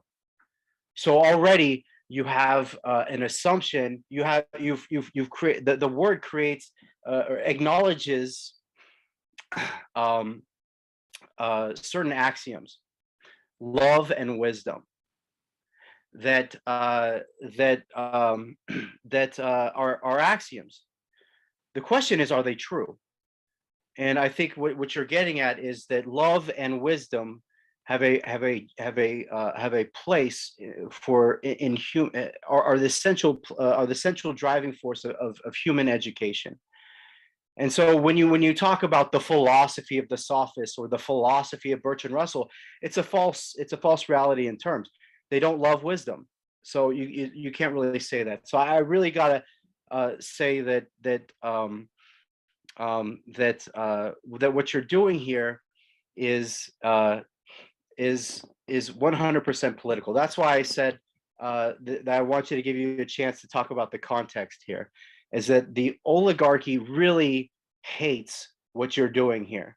Is that you are giving people an opportunity to love wisdom, and even in the face of these wild comments, which are fun, you got to get them out. Please keep them coming, you know. but you know, because we have to exercise some demons here. So I really appreciate what you are doing here. This whole class series promises something very special to pose to people in these classrooms, from grade school to secondary school through collegiate. And it's what Mr. LaRouche called the postmodern cult. And so if people think that what we're doing here seems esoteric or maybe outside of their even vocabulary, I mean, this is as pertinent as what people do. Watching. That's why people are posing these questions about that. They're not really sure where to begin. And that's the idea of the class series, is to give you a place to begin. Because our goal is that we're trying to grow a movement. We're trying to take over, not in the sense of like calling on everyone you have to be exactly like us. That's not the idea. The idea is that we're trying to say that these contributions are vital for the next phase of humanity. And if you're serious about creating a future for the United States and for the world, if you acknowledge that we're entered into what people are calling a multipolar world, then you better figure out how you're going to make it successful. Because it's absolutely not going to happen unless there are certain fundamental developments made, which is what we're talking about in reference to LaRouche's 4 laws. You know, basically this necessary principles that need to be brought to bear in the midst of the greatest bankruptcy in the history of humanity and the greatest strategic crisis, therefore, in the history of humanity, the potential for extinction of the entire human race, should we fail to replace the current collapsing neoliberal system with a new and better one, a just world economic order. So that's where I think people, you know, I think people love the high level material. That's the fun part, because it allows you to see through all the nonsense that you're dealing with constantly. But I thank you for your endorsement, Steve. Okay, so your comments on how people aren't entitled to their opinions have caused a stir, and somebody in the Zoom has raised their hand. They also wrote their question down, but they also raised their hand. Mm-hmm. So, Alex, I'm going to assume that you'd want to ask this question out loud. Do you want to take this now? Absolutely. We got one from Jim. We got one from Alex. Alex is the one who wrote in first. Wonderful. Alex, would you like to speak up? We got about 12 minutes left. I guess I'll just read it. I asked, why is it liberal nonsense and why is it that people are not entitled to their opinion? And I've also been experiencing connectivity issues, so perhaps you already addressed this, full disclosure, but so yeah, that's the gist of it. Oh, not yet. Thank you very much, Alex. Okay, so I'll answer very briefly. The way that empire works is that they create a pantheon of gods with one top emperor, one head honcho, right, who's in charge of managing all of the different, religions, all of the different nations, all of the different whatever. It's a way they create this idea that it is possible to have any opinion you want, so long as you submit to Zeus. And that's what we're dealing with. The liberal conception that everyone is entitled to their own opinion would be the most insane thing to introduce in a military strategic situation, for example.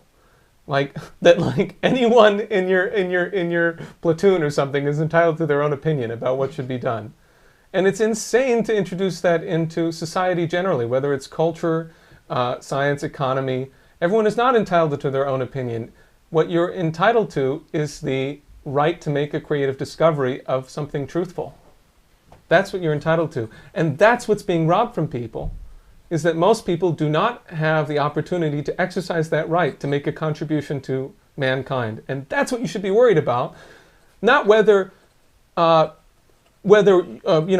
people are entitled to their own opinion about how the Taliban treats women, but whether the people who are being murdered by Biden's policy of destroying the economy in Afghanistan have the opportunity to practice their right to be human beings.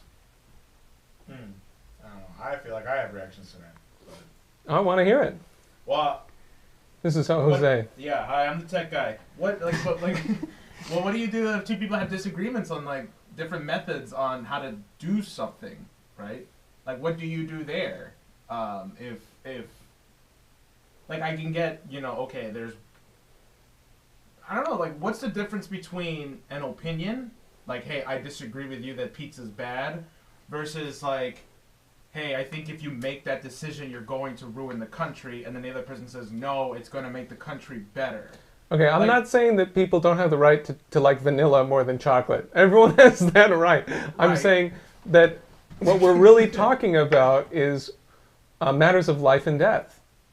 And to act like we're not is outrageous. We're talking about the future of mankind and the enormous crisis that we're in right now. And no one is entitled simply to an opinion. You're entitled to your own ability to contribute to solving that problem. Okay.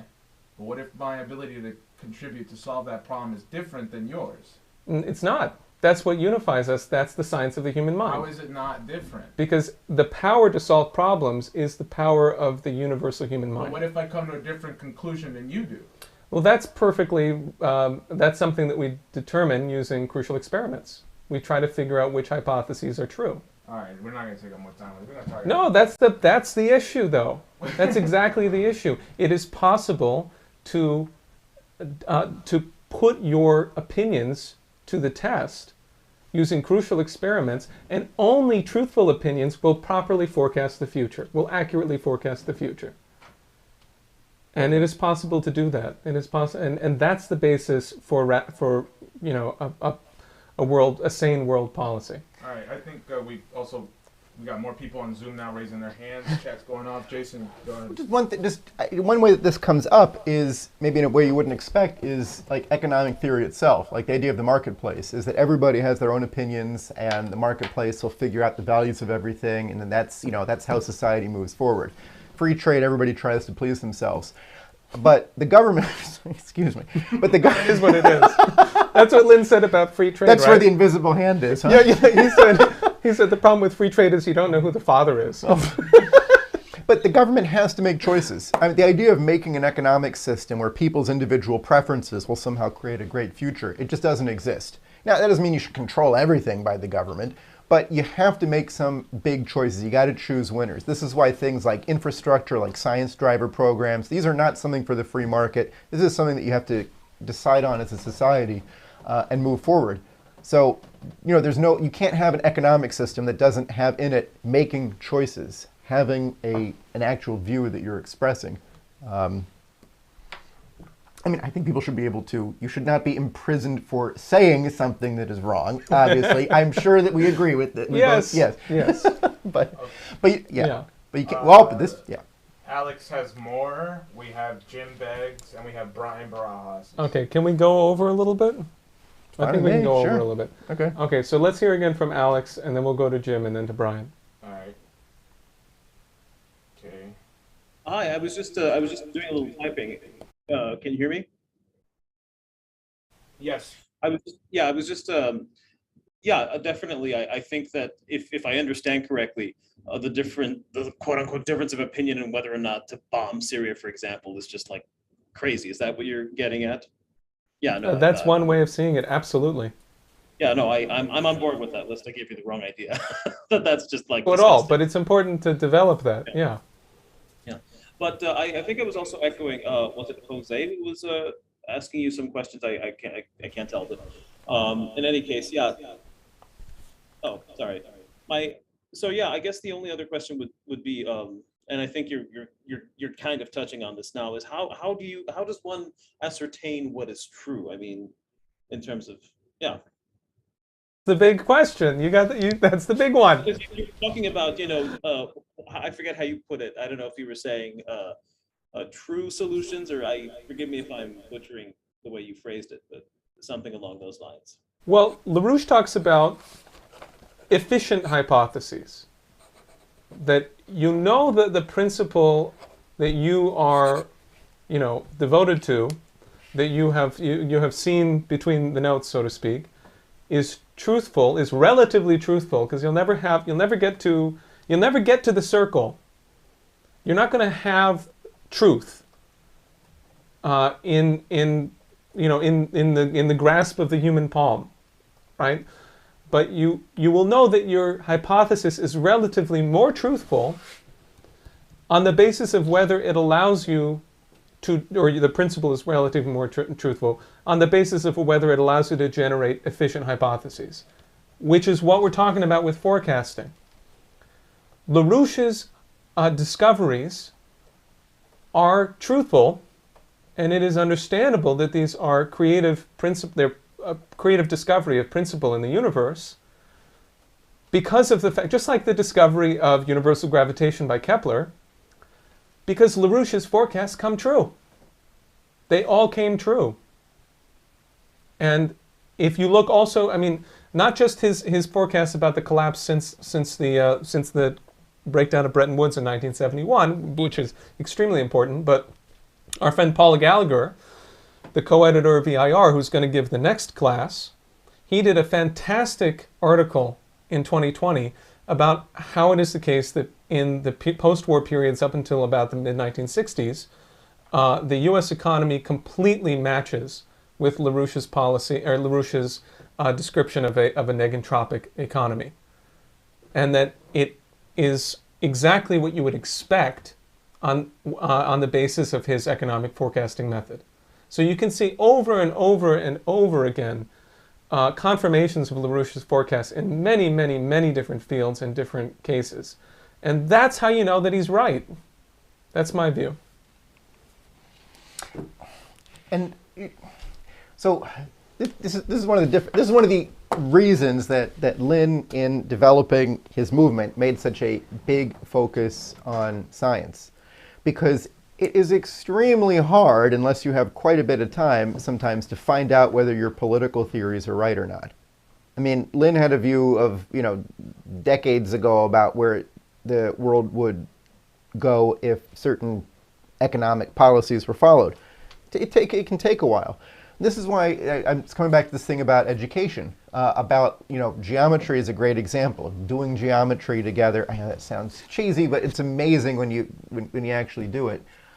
Is that you just get a real sense of, okay, this is what it means to know something. Okay, I've done that. This square is now twice as big as this other square. Okay, I absolutely get it. I see why it has to be this way, etc. We can start training our minds.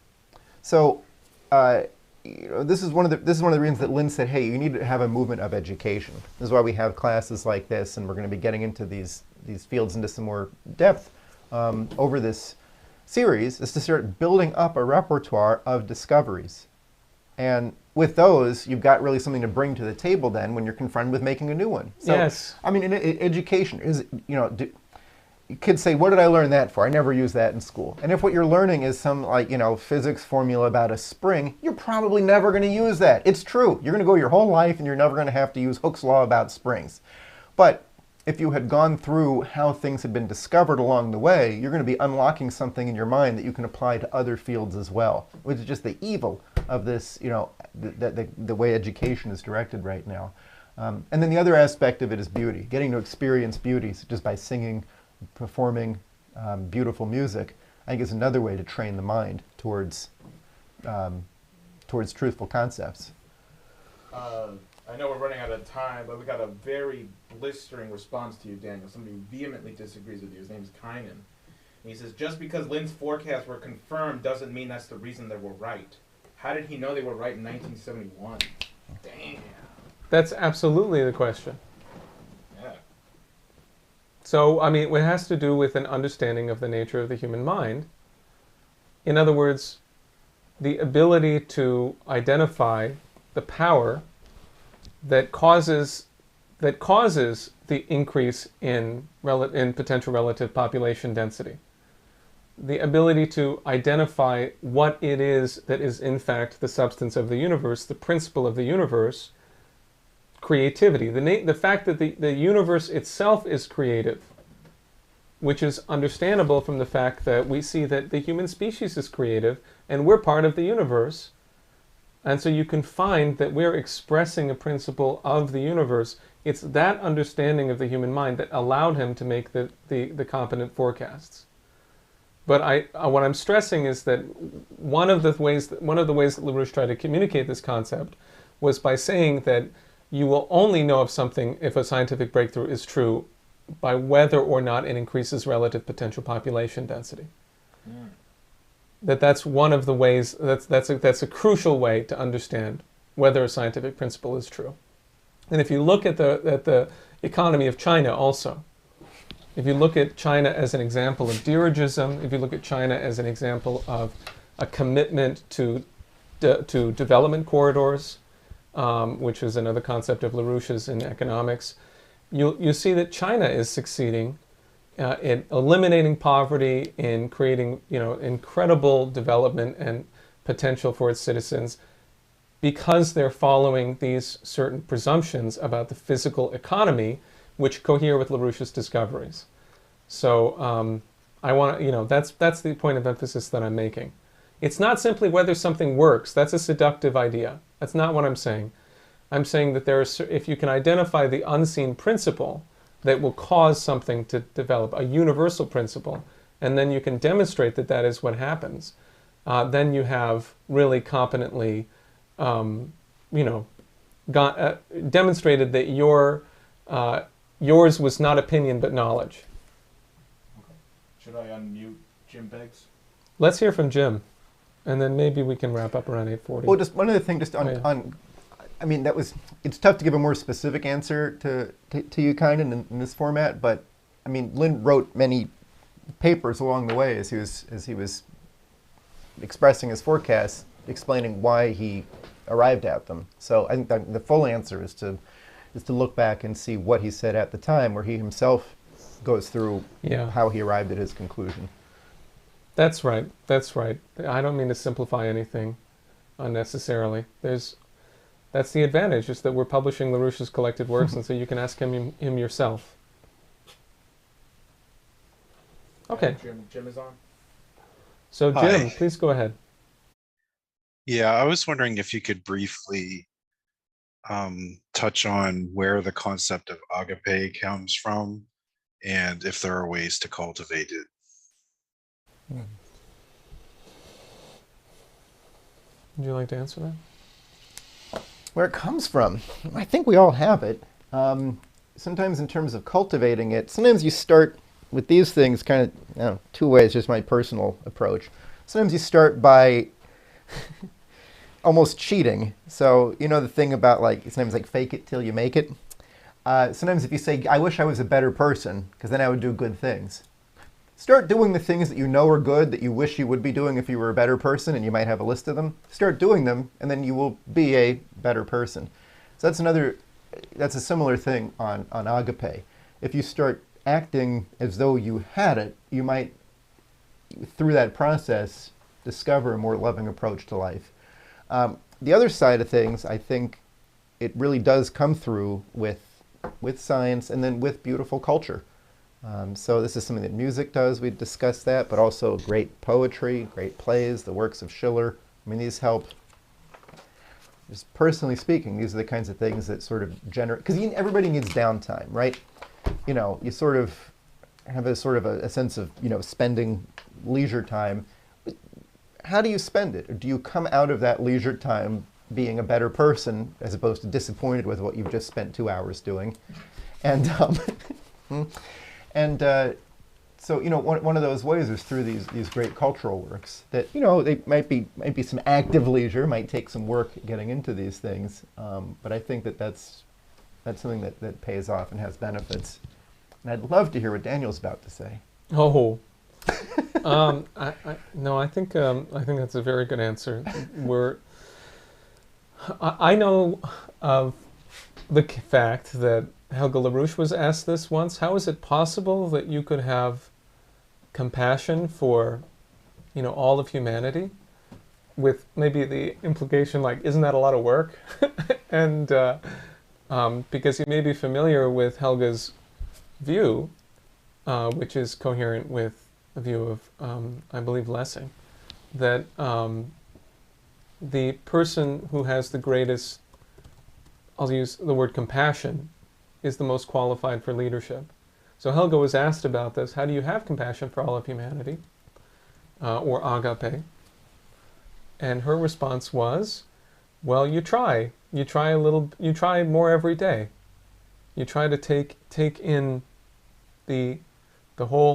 take in what's happening in the world, take in what the future, the past, and the present, increasingly, and every day you work at that, at trying to see things from that standpoint.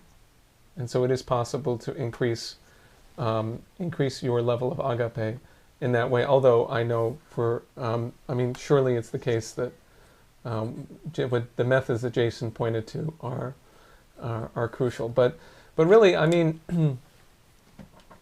you know, it's a matter. I also want to say, I think it's a matter of there's a moment in your life where you make a decision, and it may seem like a small decision, but it's a decision that you make to go in a particular direction that honors that principle, or maybe and that I'm not exactly sure that that's how it works, but it seems to me in my experience that those moments can make all the difference. We have Brian Barajas. I'm going to read a couple things that came in from Linda. These are kind of comments we might address. Oh, good. On the this is about the nature of creative discovery combating the mental health decline in society. Linda says that a wonderful discovery can create total wonder in a child, in a 90-year-old woman, that it has a universal impact. She says that, oh, here we go, about the thing about individualism. She says, if culture denies individuals a right to voluntarily grow, he or she never stands a chance. And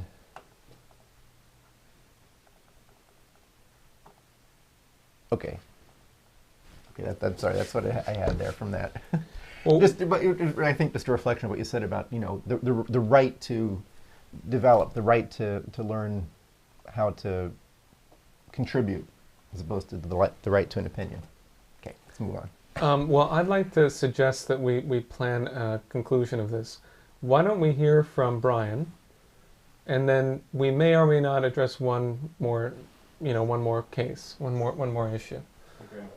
As Brian unmutes, Kyan just wanted to clarify he wasn't attacking you, just an objection he had. Well, that's a relief. I was very offended, Kynan. I thank you for clarifying that. No, I think it's crucial that you raised that, Kynan. Thank you.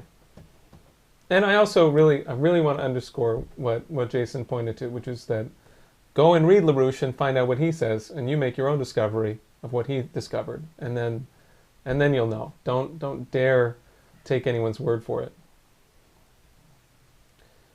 Okay, so Brian, please go ahead. Hi. Hi, Brian. Hi. I want to go back to what Jason Ross his statement with the this reflection of what are you doing as a human being. Every scientist or great mind reflects upon everything that they can contribute. In a sense, is the principle that they're attempting to discover.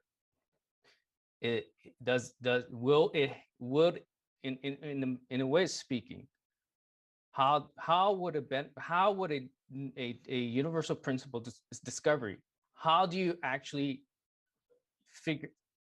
process it in a manner to which you are in a way producing a powerful conception of what humanity is, away from the conception of a bestial mind. But again, I think Jason stated correctly that the challenging aspect of musical compositions reflects this monad concept from beginning to end, so-called. But there has to be a principle embedded within that germified so-called principle, where you are in so to speak in the footsteps towards making a discovery, instead of being some distant thing which you have no interest whatsoever. You don't. At some point, you have to struggle to figure out how to listen to that inner so-called domain where you are if you will, you are pursuing something which is crucial in a sense of why is this so important in respects to why is creativity a crucial necessity that everyone needs to figure out in the sense. Because I guarantee that what we are experiencing now, the numbness towards that principle, that living, that substance, so-called, that beauty, that the essence to figure out the truth. This is a domain that Mr. LaRouche has always fought for in a very rigorous manner. And that's the approach. If people want to know what agape is, they have to pay attention, a real rigorous approach to what they're doing in a sense. If there's a disconnect, they need to figure out the connection. And this challenge of musical composition, classical musical compositions, the challenge is to hear from beginning to end. because it is a scientific breakthrough mind, a mind that broke out of the domain of the senses, a caged animal, so-called feeling of what the enemy wants people to feel is to be caged animals. And these poets, they did not want that for human beings. So this is this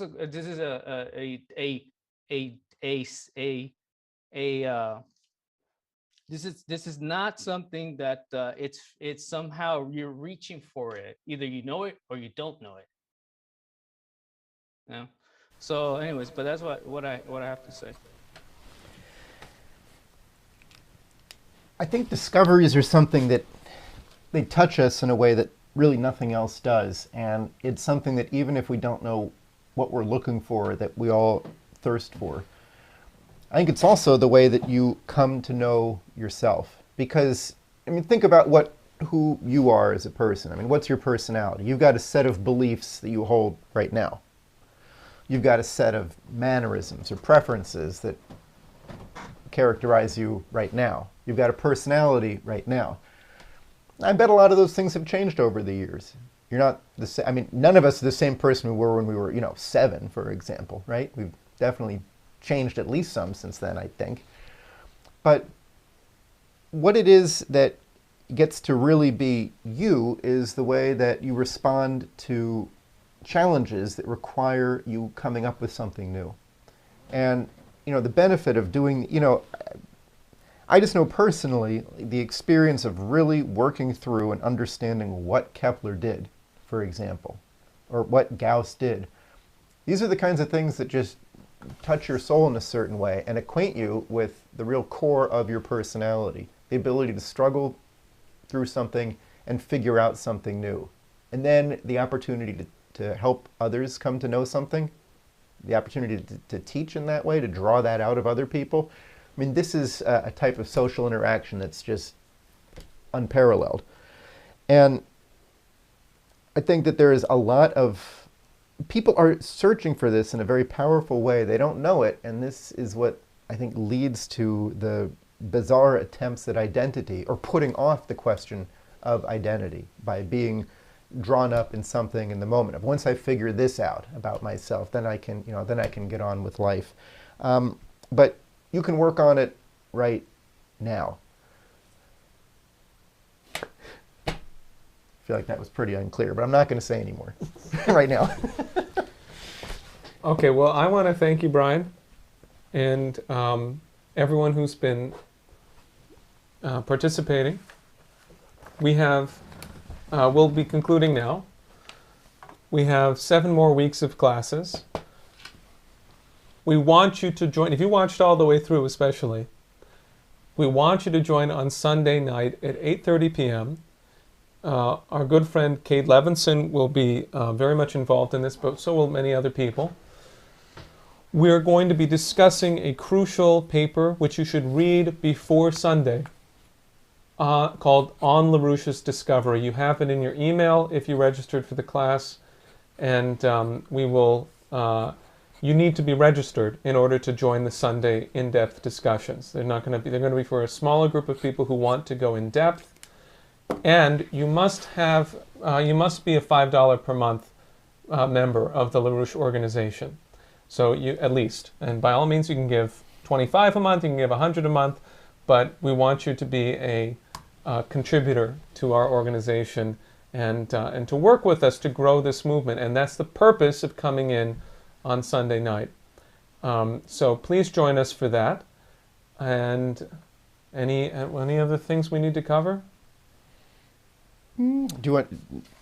Well, the Please go registration. ahead. Well, just in terms of what's on tap, or what's coming up rather, with the upcoming classes. I think just a quick review of that would be useful.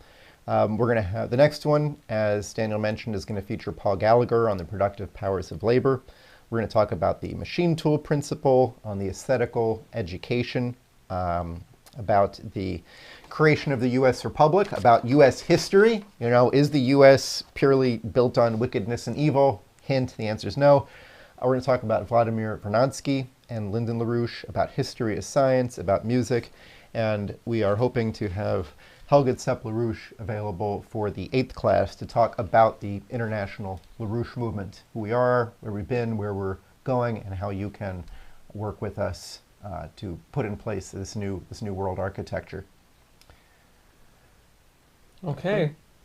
Well, there are other things to discuss for sure, but thank you all for participating, and we will see you soon.